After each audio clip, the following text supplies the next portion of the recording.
don't actually need your Chromebooks for this assignment, so you can go ahead and close your Chromebooks. Ricky, you want to pass these out? All right, so as Ricky is handing out these notes for the end of the Cold War, please make sure that you go ahead and write your name at the top. Name and period number. So 5th period, because you're going to turn it into your box after we're done. Yes, Jade, what's up? Are you recording? Wait, in Spanish? Spanish? Oh, that's all the abbreviation. No, detente is French. All right, so as you're getting that again, I remind you to put your name at the top and the period number. Today we're going to be focusing on the policy of detente and the end of the Cold War. And then tomorrow we're wrapping up this module. And we're going to start module 11. Oh, excuse me, module 10, my bad. Module 10, which is nation building in the contemporary world. So we'll start that on Wednesday. All right, as always, we are going to put our phones up while we're doing direct instruction. So please put your phones up in your pouches. Everybody's got to put their phone up in the pouches. Everybody means everybody.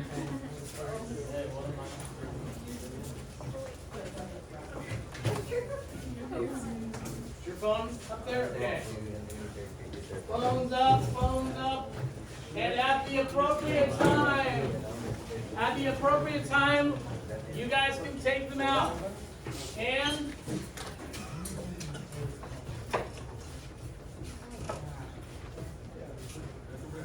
where? Oh yeah, it's right off the slide.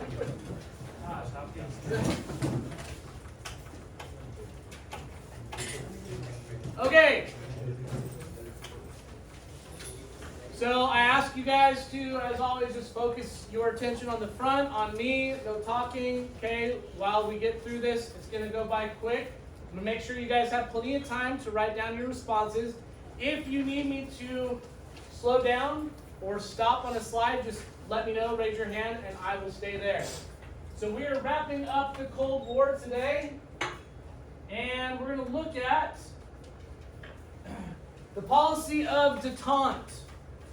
This is a time period in the 1970s that is a cooling off period between the USSR and the United States. There's going to be a period where the tensions between both countries kind of cool off.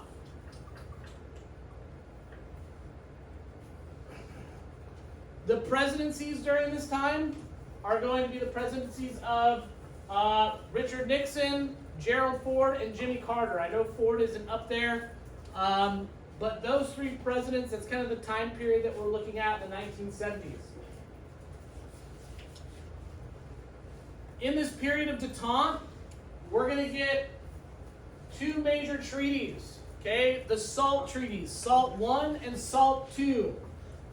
And SALT stands for the Strategic Arms Limitations Treaties, which essentially is going to limit the number of nuclear missiles between both the United States and the Soviet Union. Remember the graph we looked at last week showed us that at one point in time between the Soviet Union and the United States, both had upwards of 40,000 nuclear weapons in their arsenal.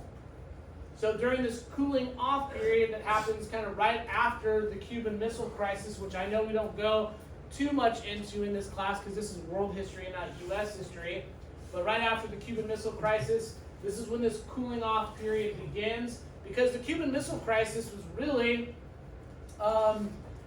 the turning point in the Cold War, where both the Soviet Union and the U.S. actually almost launched their nuclear warheads at one another. And I think both countries realized just how close they came to actually destroying one another and really potentially destroying the world, because it doesn't take that many nuclear arms to bring about the destruction of the world. That idea of mad or mutually assured destruction. However, this policy of détente will not be, it'll be short-lived. It's not going to last very long. Approximately 10 years. So the end of the 1970s, you're going to get the Soviet invasion of Afghanistan, or the Soviet-Afghan War. Who in here can tell me what the Soviet-Afghan War is? It's another one of those special types of wars. What do we call that? Say that again? Proxy war. And what is a proxy war? Because we learned about this a couple weeks ago. What is a proxy war?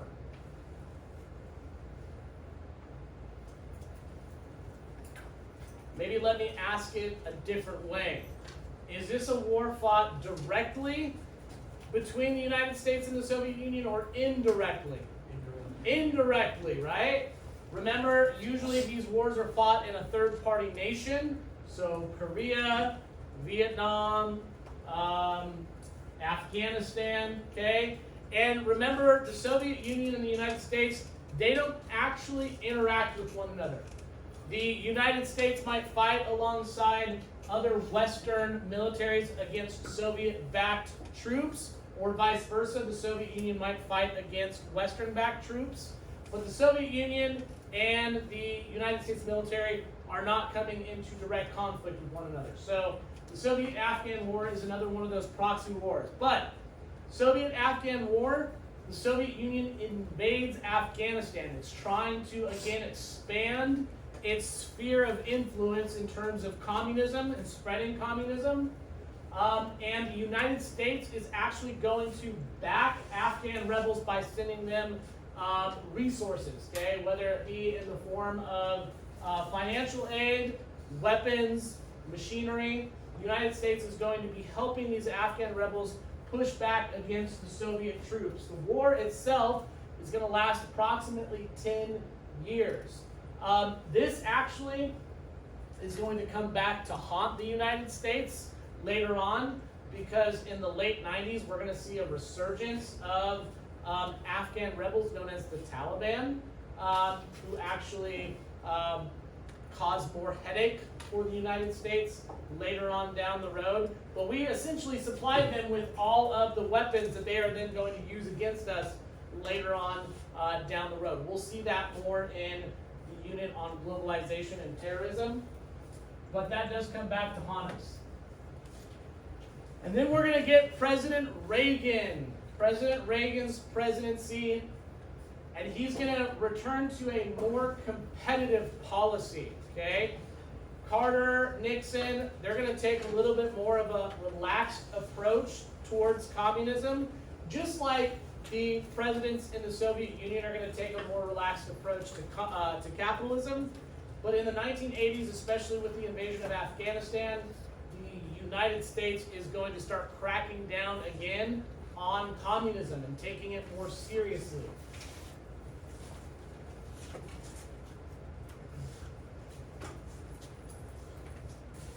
All right, there are going to start to be internal problems that are going to surface in the Soviet Union. So you've got this cartoon of the Soviet Union represented as a ship that is sinking, and all of these other smaller ships are lifeboats, and those are a lot of the Soviet satellite states, okay, that belong to the Eastern Bloc. But the Soviet Union is going to experience kind of an economic crisis, if you will. The amount of money that the Soviet Union is spending on its military to try to keep up with the United States in the arms race is really going to cripple the rest of Soviet society.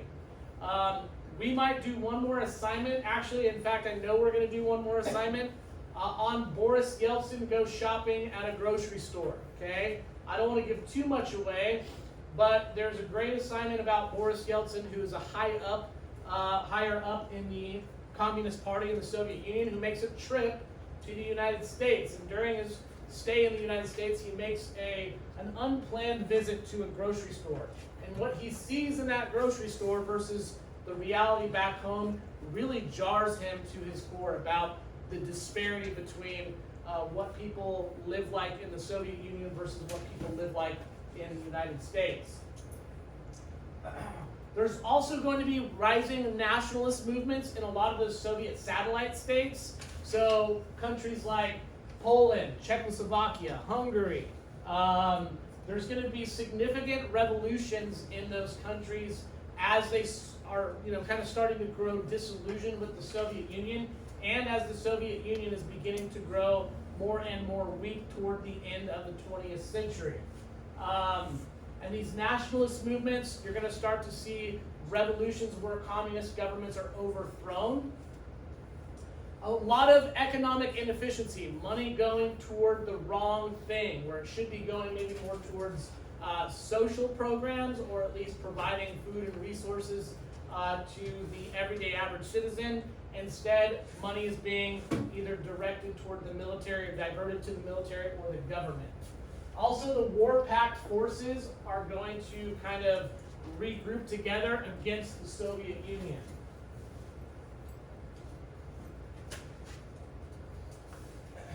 There are two major Soviet reforms that happened under Soviet leader Mikhail Gorbachev. Mikhail Gorbachev is probably the single most lenient, maybe except for Boris Yeltsin, but single most lenient president in Soviet history. All the presidents that came before him are going to take a very hardline stance against freedom of press, freedom of speech, okay? Any autonomy whatsoever for the people. Most of the presidents before him are going to be authoritarian. Remember, there's